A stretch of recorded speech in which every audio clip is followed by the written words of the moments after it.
देखिए मेरे भाई 556 का वर्क करना है, तो आपको इसका डिजिटल सम निकालना है, फिर उसका वर्क करना है। 5 और 5 10, 10 और 6 16। तो आप कहेंगे जी बिल्कुल ठीक है, 16 का डिजिटल सम 6 और 1 7, तो ये आया 7। अब 7 का वर्क कर लो, तो 7 का वर्क किया 49।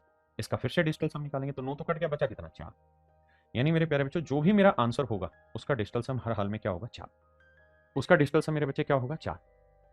अब ध्यान देना, 9 गया, 6 और 3 9 गया, 3 और 3 6 आया डिजिटल सम। 6 और 3 9 गया, 9 गया, 3 और 2 5 आया डिजिटल सम।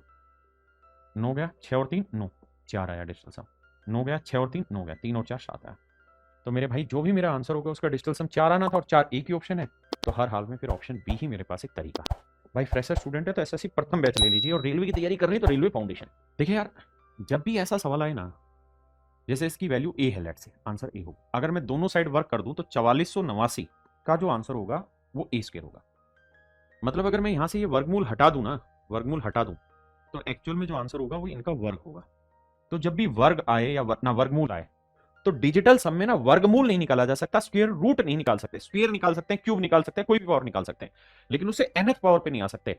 यानी स्क्वायर रूट नहीं निकाल सकते, क्यूब रूट नहीं निकाल सकते, ये सब नहीं कर सकते। तो क्या करें, तो सीधा इस पे आ जाइए। 9 गया, बिल्कुल ठीक है। 8 और 4 12, 12 और 4 16, तो 16 का डिजिटल सम 6 और 1 7 आया। तो जो भी मेरा आंसर होगा उसका डिजिटल सम क्या होगा 7। उसका डिजिटल सम क्या होगा 7। अब यहां ध्यान देना मेरे भाई, यहाँ 6 और 7 13, 13 का डिजिटल सम 4 आया। भाई 13 आएगा, 6 और 7 13, 13 का डिजिटल सम 3 और 1 4 आया। अब 4 का अगर मैं वर्क करूंगा तो 16 आएगा, और 16 का डिजिटल सम 6 और 1 7 है, यानी इसका डिजिटल सम 7। बिल्कुल ठीक है। अब यहाँ ये 8 और 7 15, 15 का डिजिटल सम 5 और 1 6 आया, लेकिन ऊपर वर्क भी है तो 6 का वर्क करेंगे, और 6 का वर्क करेंगे तो मेरे भाई 36 आया। 36 में 6 और 3 9, डिजिटल सम 0 आया। आ रही मेरे भाई बात समझ में? हाँ है ना। अब यहाँ ये 57 का करते हैं। 57 का करेंगे तो 7 और 5 12, 12 का डिजिटल सम 2 और 1 3, 3 का वर्क करेंगे तो 9 आया। 9 का मतलब डिजिटल सम 0। अब यहाँ ये 5 और 3 8, 8, भाई 5 और 3 8, 8 का वर्क करेंगे 64 आया।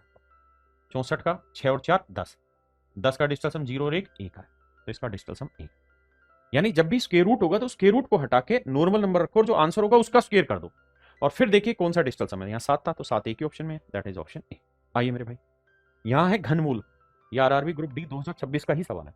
आपको ये बताना है कि इसका डिजिटल सम के हिसाब से कौन सा आंसर होगा।